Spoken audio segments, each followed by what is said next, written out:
What's up, guys? What's up? Today we are talking about the Facebook movie. No, we're not. No. It's called Unfriended. Yeah. For those of you that don't know, it's a Blumhouse movie. So if you're familiar with the Purge series, if you're familiar with the more recent Truth or Dare, or even Unfriended 2, Dark Web with magical hacking, this is the first one. Yeah. The basic summary of this movie is it's about a group of friends who are in an online chat room, and they become haunted by a mysterious supernatural ghost. Is that what that actually said? Force, actually, but yeah. Well, okay, so to clarify the plot, if you haven't seen this movie by now, it's like almost 5 years old, so yeah, I'm gonna spoil things for you. Yeah, we will say this supernatural ghost is using the account of their dead friend. Who is also the ghost. Yeah. So, spoiler, blah, blah, blah. The girl's dead, and she's haunting them via chat and instant messages and Skype. Yeah. And she's killing people. Yep. So, the thing is, this suicide/haunting was actually modeled after 2 or 3 real-life events. Yeah. So I would argue that it was inspired by real events, and then it takes a supernatural turn for storytelling's sake and for the sake of not disrespecting people's families. Yeah. I think we talked about this. This film is centered around the theme of the consequences of bullying. Bullying and teen suicide. Yeah. Yes. And that's the main social message of this film. It stars a bunch of people that have been in soap operas. So one dude's name is Mason Storm. It sounds like a porno name, but it isn't. Nope. Courtney Halverson was in General Hospital. She was in a couple episodes of, what was that show, dude? She was on Criminal Minds. She was on like one of the CSIs. Like I said, General Hospital. The movie's actually pretty good.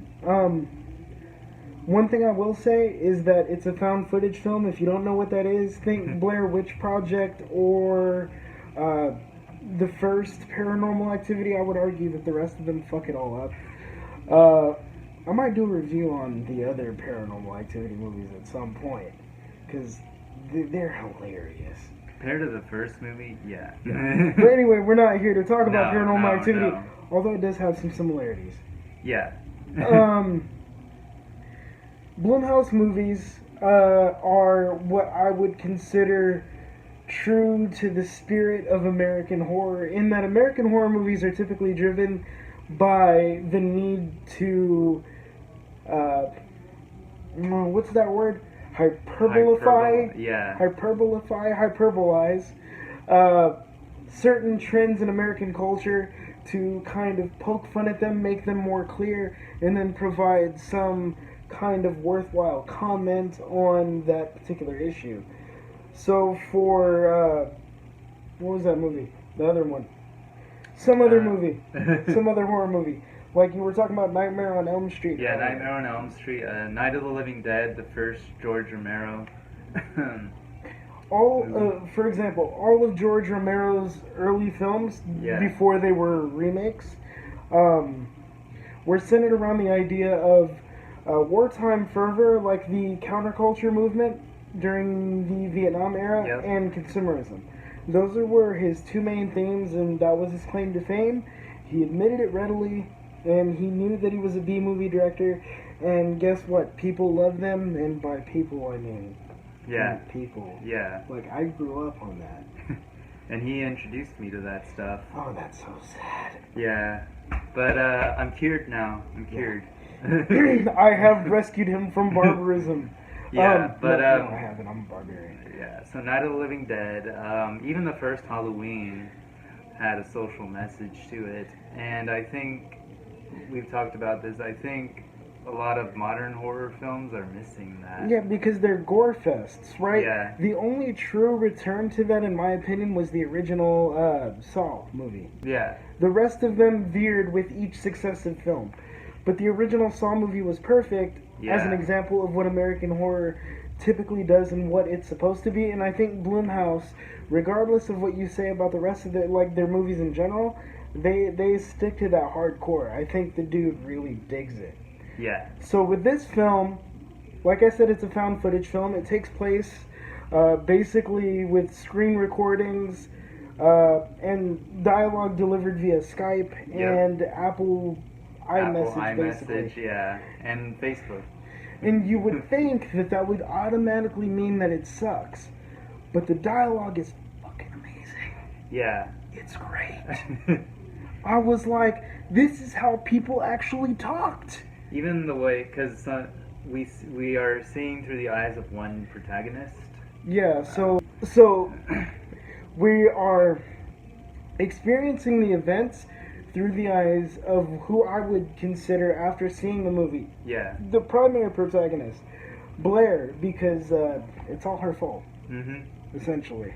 Yeah, and you'll see that unravel as the film goes on. Right, so the movie has a very, like, Lord of the Flies vibe to it. So the ghost of the girl will pit the friends against each other in order to reveal secrets that they're each keeping, to manipulate the situation, and it makes it easier for her to possess them and basically make them kill themselves.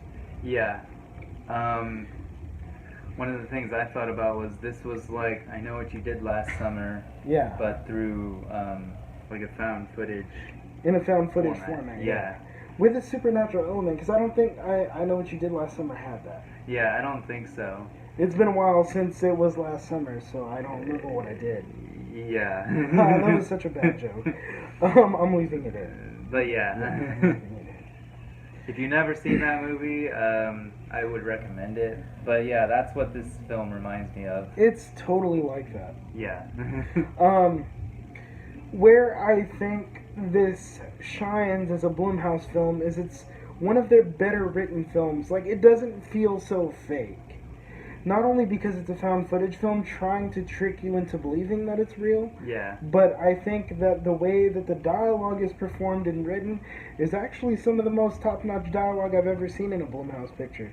Because what I'm used to is the shitty Purge dialogue in 2, 3, and 4. Well, 2 and 3 primarily. The dialogue in those movies was horrible. Yep. Whoever wrote this shit, you need to teach me to write dialogue, because I ain't even that good. One of the things that it does really well, it shows you clearly where it's deviating from its real world inspiration. Yep. It doesn't pretend to be all real, which is why I think they chose the supernatural premise, and for me, that worked. Yeah. A lot better than the Hogwarts School of Magic hackery. Which is why I'm waiting for the DVD. Because I've heard from actually several friends that say the second film, the trailer gives away everything but one kill. And it tells the entire story, so why the hell would I want to go pay to see that? Right. One of the things in this movie that I also liked was you actually have to pay attention, because there are moments where either Blair's typing something and like it's kind of intricate to the story overall, and you'll just see like random little things that could inform you more about these characters. So in most of the other Blumhouse movies, right, it's really dialogue driven. When I say dialogue, I mean specifically spoken dialogue. Yeah. So you can kind of, like, if you're watching it at home, you can open Chrome and do some shit and, you know, look at your horse porn, whatever you happen to be looking at, because, you know, that's what he likes. No. And you can do that and not really miss anything. With this movie, it's dialogue driven in that it's pure dialogue, but a lot of, like, half of it is texted between the character of Blair and her boyfriend. Yeah. So if you are doing other things, like, you know, and then, like, all of a sudden you just miss, like, a ton of story. Yeah, yeah. The character development is actually pretty good. I felt like these were real people by the end. Yeah. And like I said, like it unravels and you find out more about these people and how backstabby they are. Right, I mean, that's the thing, right? None of this ever feels put on. Like, these kids are as brutal as some of the worst kids that I went to high school with to each other. Mm-hmm. I mean, it doesn't pull any punches. It wants to take the whole bullying thing and lay it bare and show you some consequences to it. And you find out that Blair is literally the ultimate liar in the film. Yeah. And she's also the only one that makes it out alive. Yeah. So. For me, since you can't go see it in theaters, I would definitely say find it the way that they supposedly find the footage in found footage films. Yeah. And watch it. Yeah, definitely. I would recommend it. I would say that this, to me, stands out as one of Blumhouse's best movies overall. Story, character development, the ability to pull you in immediately. It's one of their best. Yeah. It's actually better than what they have going on in theaters right now. And what they had after The Purge and before. Like, Truth or Dare, we're going to do a review on that too. Truth or Dare was okay. But this movie, number one. Go watch it. If you like Blumhouse, you're going to like this movie. Yeah. It's one of their best. Yep. And by the way, they always make like 5 or 6 times their budget on these films. Yeah. So whatever you think, remember, when it comes to their bottom dollar, you don't matter and neither do I. Mm-hmm. With that being said, we'll see you at the movies. Yep.